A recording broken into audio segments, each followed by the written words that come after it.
Hola, ¿qué tal? ¿Cómo les va? Buenas noches, José, buenas noches. ¿Cómo estás, Antonio? Muy Buenas bien. noches. Varios temitas así cortitos, ¿no?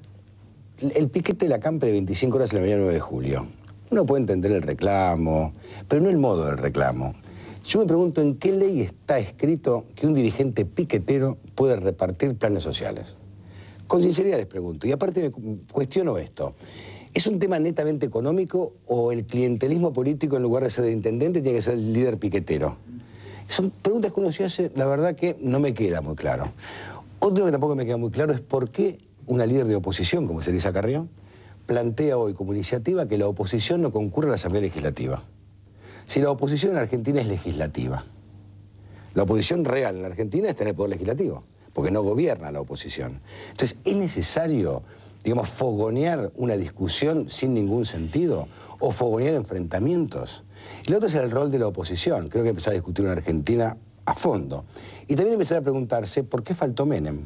Uno leyó la carta que envió Menem hoy a los medios de comunicación y realmente no decía nada. Muchos decían que Menem no quería ser ninguneado por la propia oposición, otros decían que Menem se había peleado con Adolfo Rodríguez Sá porque no quería ser ninguneado por Adolfo Rodríguez Sá.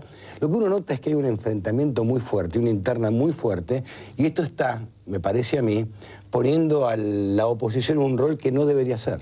La oposición tiene que oponerse frente a proyectos reales, pero con proyectos concretos. Me parece a mí que la cosa pasa por ahí, pero a mí lo que más bronca me dio realmente me pareció estar a merced, toda la sociedad, de un grupo que había acampado en la mañana 9 de julio. Sí, la verdad que en ese sentido lo que habría que hacer es barajar y dar de nuevo y tratar de no llevar todas las protestas al extremo. O sea, claro, ir avanzando y si las negociaciones se van complicando, ir profundizando medidas. Pero hoy en día todos los reclamos gremiales ya arrancan con paros, los reclamos piqueteros arrancan con cortes y acampes, y en general todo se lleva al extremo. Pero ¿sabes que lo que yo pienso es, no es un tema económico realmente? Si es clientelismo y yo denuncio a un intendente, digan con nombre y apellido quién es. Con nombre y apellido. Ahora, si estos planes, el plan por cooperativas, el plan Argentina Trabaja, me parece que es mucho más sano hacerlo con una tarjeta de débito en un banco oficial, Banco Nación, por ejemplo. El beneficiario del Banco Nación cobra el plan Trabajar, el plan Argentina Trabaja, y se terminó el clientelismo. Es mucho más sano. Estamos junto a Florencio Randazzo, que es ministro del Interior. Ministro Randazzo, gracias por estar. No, gracias por invitarme. Ministro, ¿por qué cualquiera corta una calle en Buenos Aires, en Argentina? Es un tema tan sensible. A ver, me parece que es una dinámica que empezó en un momento muy particular de la Argentina, allá por el año 2001, 2002, en la cual hasta era entendible. Era entendible, un país que estaba a punto de la extinción, diríamos como república, con grandes conflictos sociales, con una desocupación que orillaba los 25-26%, una indigencia alarmante. Ahí aparecen las organizaciones sociales que en realidad cumplieron un rol importante. Por eso es una lástima que haya dirigentes políticos que desnaturalicen el rol que cumplieron las organizaciones sociales y hoy sigan en una modalidad de protesta que en realidad es repudiada por el conjunto de la sociedad. Porque no está mal, en realidad las sociedades tienen conflicto en forma permanente, hay tironeo permanente en la sociedad. El tema es cómo resolvemos esos conflictos y esas posiciones diferentes. A mí me da la impresión de que el gobierno tomó una decisión que es la correcta, que es el plan Argentina Trabaja debe ser manejado por los estamentos locales que tienen la representación más genuina de la sociedad, que son los intendentes municipales. Y aquellos hombres y mujeres que en realidad cumplen con las condiciones de acceder al plan Argentina Trabaja deben concurrir al municipio. Claro, pero justamente, ministro, Sí. esta es la principal denuncia que están haciendo no solamente sectores sociales, sino también incluso sectores políticos, aquellas intendencias que no están tan alineadas al gobierno. Por ejemplo, el caso puntual es la ciudad de La Plata.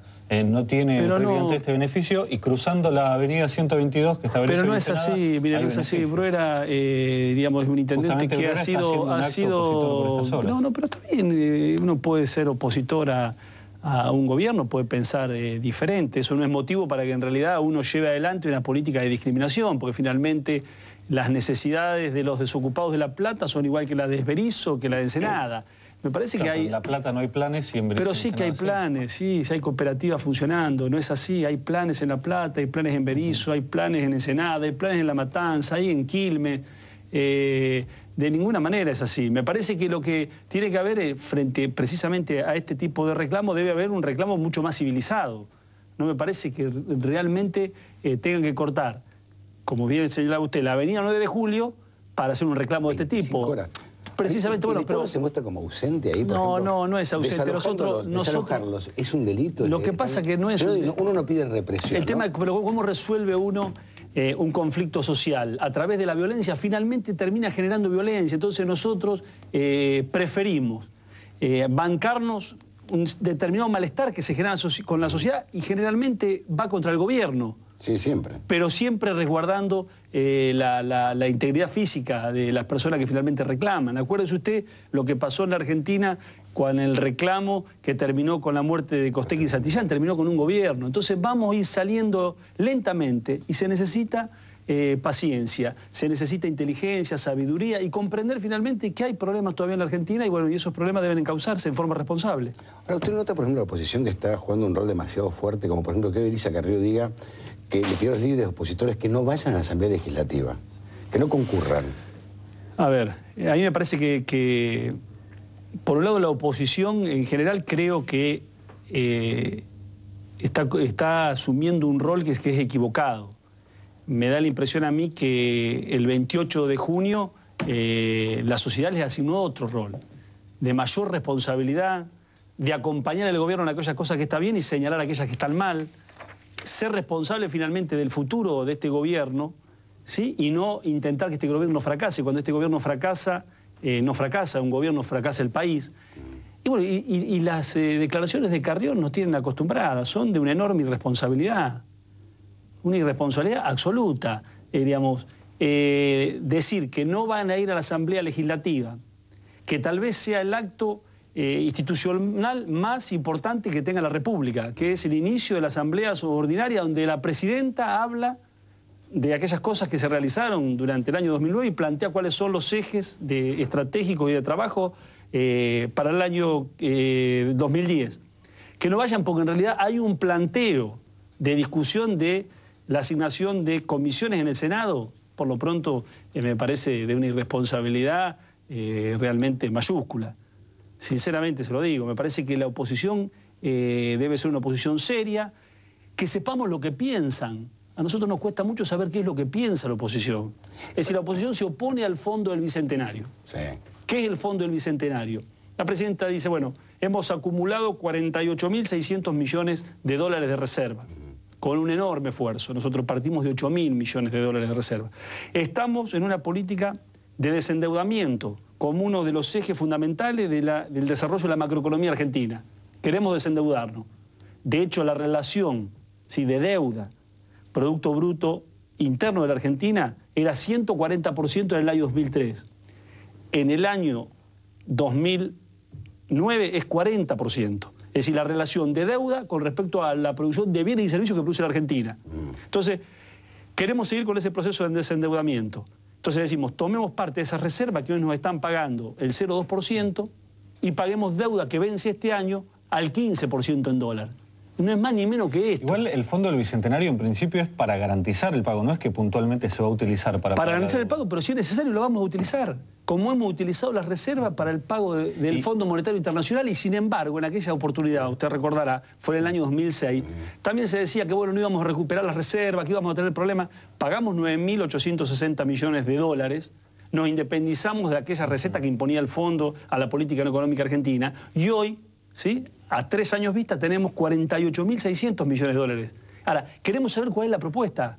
Si es que estamos discutiendo el fondo, ¿sí?, o en realidad discutimos la forma para no discutir el fondo. Es decir, si es un DNU, si es una ley, discutamos cuál es el instrumento. Ministro, lo que pasa es que le gustó lo de la oposición, ¿no? Pero este país es tan loco que el vicepresidente es opositor. Y es la cabeza de la oposición. Sí, y lo que es más loco que quiere hacerse aparecer esta actitud como una actitud que contribuye al fortalecimiento de las instituciones. Por acá hay un discurso instalado por grupos económicos poderosos que manejan medios de comunicación y parte de la opinión pública y distorsiona la realidad. La posición que ha tenido Cobo con respecto a la responsabilidad que le asigna, no la presidenta, la Constitución Nacional ha sido realmente lamentable. Es decir, cuando nosotros decidimos que Julio Cobos acompaña a Cristina Fernández de Kirchner, era también era loco, ¿no? Que un radical acompañó un peronista. Pero no era loco, nosotros soñábamos y seguimos soñando en la necesidad de que este país, que está llevando adelante un proceso de transformación muy importante, que tal vez se lo valore con el paso del tiempo. Es como me dice la presidenta, a mí no importa cómo me reconozcan ahora, me importa cómo me va a reconocer la historia. Me dijo hace muy poco en un viaje que hicimos a La Pampa. Entonces digo, la idea de incorporar a Julio Cobos era la idea de que entender que un proceso de transformación necesitaba una base de sustentación mucho más amplia que la del peronismo en sí mismo.